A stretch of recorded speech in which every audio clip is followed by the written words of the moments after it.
You don't have to be choking on smog or living next to a coal plant to feel the mental weight of dirty air.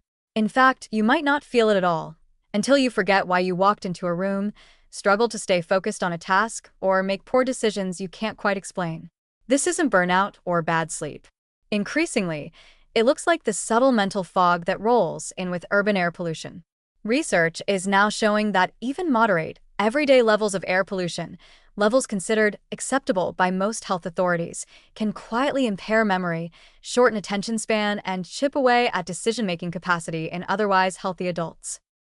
This isn't just a theory born in lab rats and hazmat suits. It's showing up in human studies across the globe.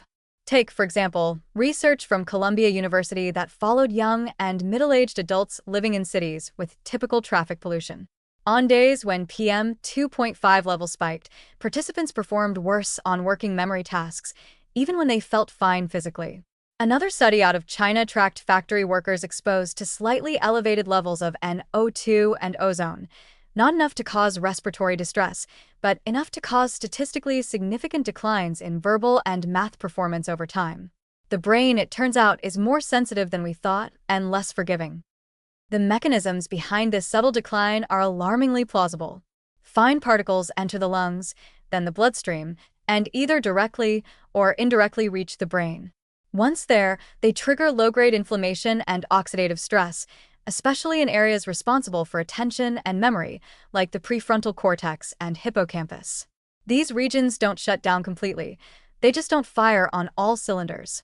And in a world that already demands multitasking, speed, and nonstop mental flexibility, even a small drop in function can be the difference between a productive day and a string of forgotten tabs, missed deadlines, and poor judgment calls. Even more unsettling, the effects appear to be cumulative.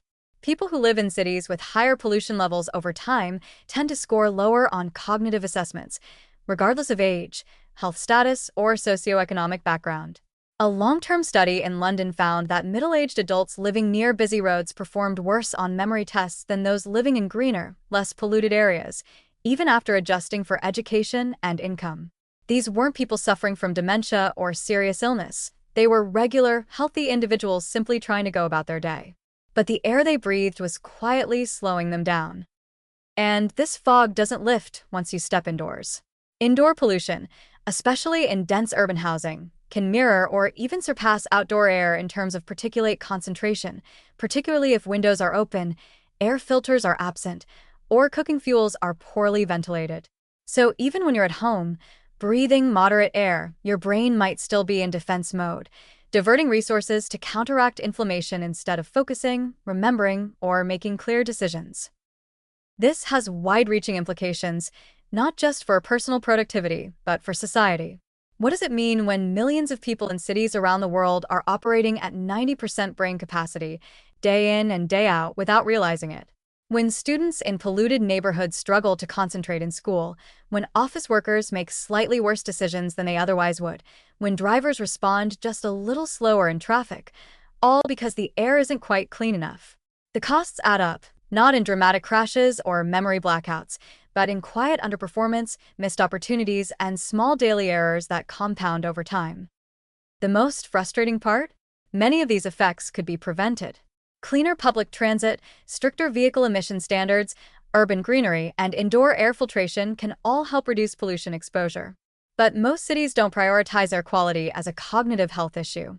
We treat pollution as a respiratory nuisance or an environmental inconvenience. Rarely do we talk about it as a direct, daily drag on the functioning of our most vital organ. So if you've been feeling unfocused, mentally sluggish, or just a bit off while living in an otherwise healthy environment, it might not be your coffee, your habits, or your stress level. It might be in the air, swirling around unseen, gently dulling your mind. In the city, where ambition and brain power drive the economy, that should be more than a passing concern. It should be a wake-up call, before we all forget what we were trying to do in the first place.